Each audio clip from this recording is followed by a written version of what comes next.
नमस्कार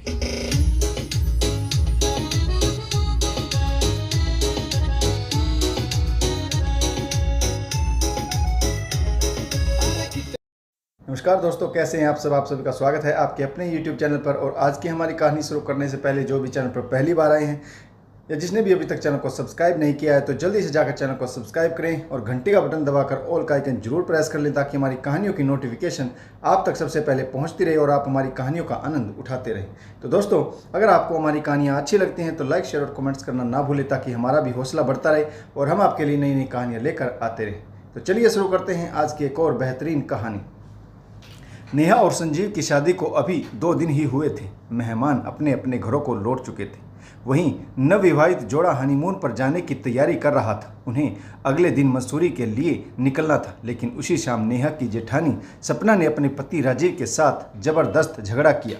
उनके बीच गाली गलौज भी हुई और इसी झगड़े के चलते जेठानी ने सपना के मुंह पर 2 तमाचे भी जड़ दिए।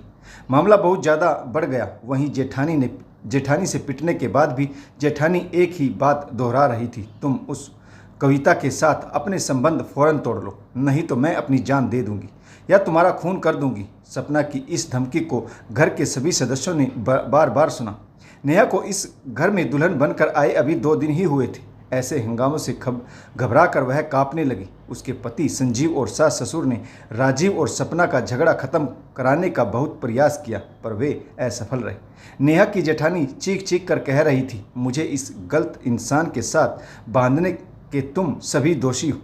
सपना ने उन तीनों को भी झगड़े में लपेटा। जब इनकी जिंदगी में वह चुड़ैल मौजूद थी तो मुझे ब्याह कर क्यों लाई, क्यों अंधेरे में रखा मुझे और मेरे घर वालों को। अपनी मौत के लिए मैं तुम सबको भी जिम्मेदार ठहराऊंगी। यह कान खोल कर सुन लो, मैं खुद मरने से पहले इस घर को बर्बाद कर दूंगी, किसी की जिंदगी आबाद नहीं होने दूंगी। जेठानी सपना के इस आखिरी वाक्य ने नई नवेली दुल्हन नेहा के पैरों तले जमीन खिसका दी। संजीव के कमरे में आते ही वह उससे लिपट कर रोने लगी और फिर बोली, मुझे यहाँ बहुत डर लगने लगा है, प्लीज़ मुझे कुछ समय के लिए अपने मम्मी पापा के पास जाने दो। संजीव ने कहा, लेकिन कल हमें अपने हनीमून ट्रिप पर निकलना है। फिर एक पल संजीव ने सोचा, घर में इतना झगड़ा बढ़ गया है, ऐसे में हनीमून ट्रिप पर जाना भी सही नहीं होगा, क्योंकि पीछे से कोई भी घटना घटित हो सकती है। फिर वह नेहा को समझाने लगा, देखो नेहा, हमें यह हनीमून ट्रिप कैंसिल करना होगा। भाभी पूरी तरह से बौखला गई। वह ऐसे में कोई भी गलत कदम उठा सकती है। भाभी इस वक्त बहुत नाराज है। तुम चली जाओगी तो पूरे घर में अफरा तफरी मच जाएगी। मेरे घर वालों को अभी तुम्हारी सहानुभूति की ज़रूरत है। भाभी तुमसे बहुत स्नेह करती है, यह तो तुमने 2 दिन में देख लिया होगा। तुम्हें भाभी को समझाना होगा, उन्हें सांत्वना देनी होगी। फिर हम दोनों को मिलकर कोई ना कोई रास्ता निकालना होगा ताकि भैया का रिश्ता उस कविता के साथ ख़त्म किया जा सके। हमें बहुत धैर्य से काम लेना होगा। अभी तुम्हारा मायके जाना ठीक नहीं रहेगा, संजीव ने उसे प्यार से समझाया। नेहा बुरी तरह से डरी हुई थी। 2 दिन पहले शादी हुई और आज ससुराल में इतना बड़ा सीन क्रिएट हो गया। वह ठीक से किसी को समझती और जानती भी नहीं। वह खुद इस असमंजस में थी कि उसके पापा ने उसके लिए सही घर चुना या नहीं। उसका अपना भविष्य इस घर में क्या होगा जहाँ पर जेठानी भी प्रताड़ित हो रही, वहाँ पर देवरानी अपने अच्छे जीवन की कल्पना कैसे कर सकती। यही सोच सोच कर नेहा का दिमाग खराब हुआ जा रहा था। नहीं, मैं यहाँ रही तो मेरी तबीयत बहुत बिगड़ जाएगी, मुझे अपने मायके जाना है। नेहा जिद पर अड़ गई तो संजीव बोला, जब तुमसे कोई कुछ कह नहीं रहा है तो तुम क्यों डरती हो। संजीव नाराज हो उठा। नेहा कोई जवाब न देकर फिर रोने लगी।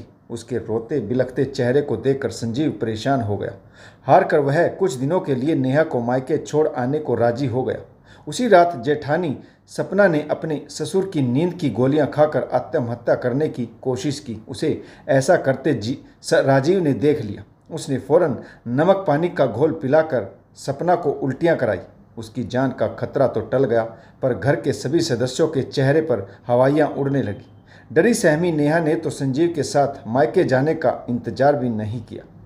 उसने अपने पिता को फ़ोन कर सारा मामला बताया तो वे सुबह सुबह खुद ही उसे लेने आ पहुँचे। नेहा के मायके जाने की बात के लिए अपने माता पिता से आज्ञा लेना संजीव के लिए बड़ा मुश्किल काम साबित हुआ। संजीव के पिताजी गुस्से में बोले, इस वक्त उसकी ज़रूरत यहाँ है, तब तू उसे मायके क्यों भेज रहा है? लोग क्या कहेंगे? रात भर बड़ी बहू ने तमाशा किया और अगले ही दिन 2 दिन पहले ब्याह कर आई छोटी बहू अपने मायके चली गई।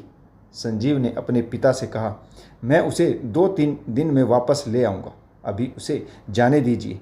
कल रात वाली बात से वह काफ़ी डरी और सहमी हुई। संजीव की इस मांग को उसके माता पिता ने बड़ी मुश्किल से स्वीकार किया। नेहा को विदा करते वक्त संजीव तनाव में था, लेकिन अपने पति की भावनाओं की फिक्र न नेहा ने की न ही उसके पिता ने।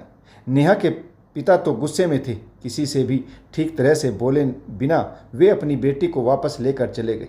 उनके मनोभाव का पता संजीव को 3 दिन बाद चला, जब वह नेहा को वापस लेने के लिए अपनी ससुराल पहुंचा। नेहा की मां नीरजा ने संजीव से कहा, हमने बहुत लाड प्यार से पाला है अपनी नेहा को, इसीलिए तुम्हारे घर के खराब माहौल ने उसे डरा दिया है। हमें पता नहीं कि तुम्हारा बड़ा भाई दुष्चरित्र है और उसकी पत्नी उससे आहत है। अगर हमें यह बात पहले पता चल जाती तो शायद यह रिश्ता कभी जुड़ता ही नहीं, लेकिन अब कर भी क्या सकते हैं। अपने घर के माहौल को जल्दी जल्दी ठीक करने की कोशिश करो। नेहा के पिता राजेंद्र तो एकदम गुस्से से फट पड़े। अरे मारपीट गाली गलौज करना सभ्य आदमियों की निशानी नहीं होती। तुम्हारे घर में न आपसी प्रेम है न इज्जत। मेरी गुड़िया तो डर के कारण मर जाएगी वहाँ। पापा, नेहा को मेरे घर के सभी लोग बहुत प्यार करते हैं, उसे डरने घबराने की कोई ज़रूरत नहीं। संजीव ने दबे स्वर में अपनी बात कही तो राजेंद्र जी गुस्से में फट पड़े। यह कैसा प्यार है तुम्हारी भाभी का जो कल को तुम्हारे व मेरी बेटी के हाथों में हथकड़ियाँ पहनवा देगी? पापा, गुस्से में इंसान बहुत कुछ कह जाता है। सपना भाभी को नेहा बहुत पसंद है, वे इसे अपनी छोटी बहन की तरह मानती है।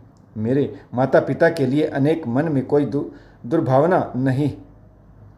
वह हमारे परिवार का बुरा कभी नहीं चाहेगी। बस भैया के व्यवहार से टूट चुकी और टूटा हुआ इंसान दुखी होकर बहुत कुछ कह जाता है। देखो संजीव, जो इंसान आत्महत्या करने की नासमझी कर सकता है, उससे संतुलित व्यवहार की उम्मीद हम कैसे करें? पापा, हम सब मिलकर भैया भाभी को प्यार से समझाएंगे। हमारे प्रयासों से समस्या जल्दी हल हो जाएगी। मुझे ऐसा नहीं लगता। मैं नहीं चाहता कि मेरी बेटी की खुशियाँ तुम्हारे भैया भाभी के कभी समझदार बनने की उम्मीद पर आश्रित रही। मैंने अपनी बेटी को बहुत लाड प्यार से पाला है, हैसियत से बढ़कर दान दहेज किया है। मैं यह कभी नहीं चाहूँगा कि मेरी बेटी अपनी ससुराल में किसी और की वजह से परेशान, दुखी और डरी सहमी रहे। फिर आप ही बताइए कि आप सब क्या चाहते हैं? संजीव ने पूछा। इस समस्या का समाधान यही है कि तुम और नेहा अलग रहने लगो। भावी मुसीबतों से बचने का और कोई रास्ता नहीं। राजेंद्र जी ने गंभीर लहजे में अपनी राय दी। मुझे पता था कि देर सवेर आप यह रास्ता मुझे जरूर सुझाएंगे, लेकिन मेरी एक बात आप सब ध्यान से सुन लें। मैं संयुक्त परिवार में रहना चाहता हूँ और रहूँगा। बड़े भैया तो पहले ही अपनी जिम्मेदारियों से मुंह मोड़े हुए हैं। ऐसे में मेरे बुजुर्ग माँ बाप को अगर मैं भी उस दुख भरे माहौल में छोड़ दूंगा तो फिर उनका क्या होगा? वह तो ऐसे ही घुट घुट कर मर जाएंगे। रही बात भाभी की, उन्होंने मुझे हमेशा प्यार और सम्मान दिया है। मैं उन्हें इस मोड़ पर परेशानियों से लड़ने के लिए अकेली नहीं छोड़ सकता। मैं इस समस्या को हल करने की पूरी कोशिश जी जान से करूँगा, लेकिन इस बुरे वक्त में अपने परिवार का साथ नहीं छोड़ूंगा। नेहा को उसी घर में लौटना होगा। संजीव का चेहरा कठोर हो गया। मुझे सचमुच वहाँ बहुत डर लगता है। नेहा ने सहमे हुए अपने मन की बात कही। न ठीक से नींद आती है न कुछ खाया जाता है। मैं वहाँ लौटना नहीं चाहती। नेहा, तुम्हें जीवन भर मेरे साथ कदम से कदम मिलाकर चलना चाहिए। अपने माता पिता की बातों में आने के बजाय मेरी इच्छाओं और भावनाओं को ध्यान में रखकर काम करो। मुझे ही नहीं, पूरे घर को तुम्हारी इस वक्त बहुत ज़रूरत है। प्लीज़ मेरे साथ चलो। संजीव भावुक हो उठा। अपनी आदत के अनुरूप नेहा कुछ कहने सुनने के बजाय रोने लगी। उसकी माँ नीरजा उसे चुप कराने लगी। राजेंद्र जी सिर झुकाकर खामोश बैठ गए। संजीव को वहाँ अपना हमदर्द या शुभचिंतक कोई नहीं लगा। कुछ देर बाद नेहा अपनी माँ के साथ अंदर वाले कमरे में चली गई। संजीव के साथ राजेंद्र जी की ज़्यादा बातें नहीं हो सकी। तुम मेरे प्रस्ताव पर ठंडे दिमाग से सोच विचार करना। संजीव बेटा, अभी नेहा की बिगड़ी हालत तुमसे छिपी नहीं। उसे यहाँ कुछ दिन और रहने दो। राजेंद्र की इस पेशकश को सुनकर संजीव अपने घर अकेला ही लौट गया। नेहा को वापस न लाने के कारण संजीव को अपने माता पिता से भी जली घटी बातें सुनने को मिली। माहौल पहले ही काफ़ी तनाव भरा हो चुका था। इस माहौल में संजीव अकेला पड़ गया था। उसे इन परिस्थितियों से निकालने के लिए न तो पत्नी का साथ मिल रहा था और न ही माता पिता का। अब वह क्या करे? क्या पत्नी की खातिर तनाव भरे माहौल में घर छोड़ दे ताकि फिर खबर मिले कि भाभी ने आत्महत्या कर ली, या भाई ने अपनी जान दे दी, या फिर भाई कविता को शादी करके ले आया? बदनामी इससे आहत बुजुर्ग माता पिता ने अपनी जीवन लीला समाप्त कर ली। ऐसी ही कुछ अनचाहे घटनाओं को सोचकर संजीव का दिमाग चकराने लगा। वह चुपचाप अपने कमरे में जाकर लेट गया। तभी गुस्से से भरे संजीव के पिता ने अपने समधी राजेंद्र से फ़ोन पर बात की। वे उन्हें खरी खोटी सुनाने से नहीं चूके। प्रति उत्तर में राजेंद्र जी तीखे स्वर में बोले, भाई साहब, हम पर गुस्सा होने के बजाय अपने घर का माहौल सुधारिए। राजेंद्र जी ने तीखे स्वर में प्रतिक्रिया व्यक्त की। नेहा को आदत नहीं है गलत माहौल में रहने की।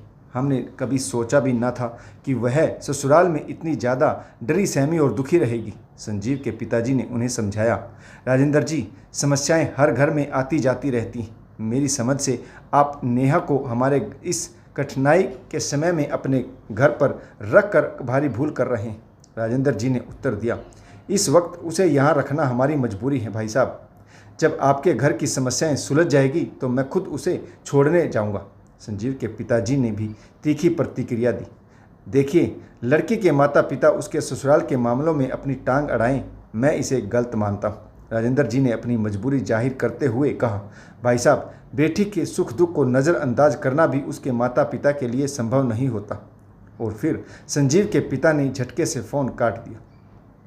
उन्हें अपने समधी का व्यवहार मूर्खतापूर्ण और गलत लगा। अपना गुस्सा कम करने को वे कुछ देर के लिए बाहर घूमने चले गए। सपना ने नींद की गोलियां खाकर आत्महत्या करने की कोशिश की है, यह बात किसी तरह उसके मायके वालों को भी मालूम पड़ गई। उसके दोनों बड़े भाई राजीव से झगड़ने का मूड बनाकर मिलने आए। वे ये भी जानते थे कि उनकी बहन का घर किसी बाहरी औरत की वजह से बर्बाद हो रहा है, इसीलिए वह बहुत गुस्से के मूड में थे। वह राजीव को सबक सिखाने आते थे। उनके दबाव के साथ साथ राजीव का पर अपने घर वालों का भी दबाव अलग से पड़ ही रहा था। सभी उस पर कविता से संबंध समाप्त कर लेने के लिए जोर डाल रहे थे। सविता उसके साथ काम करने वाली शादीशुदा महिला थी। उसका पति सऊदी अरब में नौकरी करता था। अपने पति की अनुपस्थिति में उसने राजीव को अपने प्रेम जाल में उलझा रखा था। सब लोगों के दबाव से बचने के लिए राजीव ने झूठ का सहारा लिया। उसने सविता को अपनी प्रेमिका नहीं बल्कि सिर्फ अच्छी दोस्त बताया। सपना का दिमाग खराब हो गया। तो दोस्तों, कहानी अभी आगे जारी है। पढ़े कहानी के अगले भाग में क्या कुछ होता है। दोस्तों, इस कहानी से आपको क्या शिक्षा मिली और किस पात्र की भूमिका आपको इस कहानी में अच्छी लगी, कमेंट्स करके जरूर बताएगा। अगर आपको हमारी कहानियाँ अच्छी लगती हैं तो लाइक, शेयर और कमेंट्स करना ना भूलें, ताकि हमारा भी हौसला बढ़ता रहे और हम आपके लिए नई नई कहानियाँ लेकर आते रहें। तो कहानी पढ़ने के लिए आप सभी का बहुत बहुत धन्यवाद। जय हिंद, वंदे मातरम, भारत माता की जय। जय जवान और जय किसान।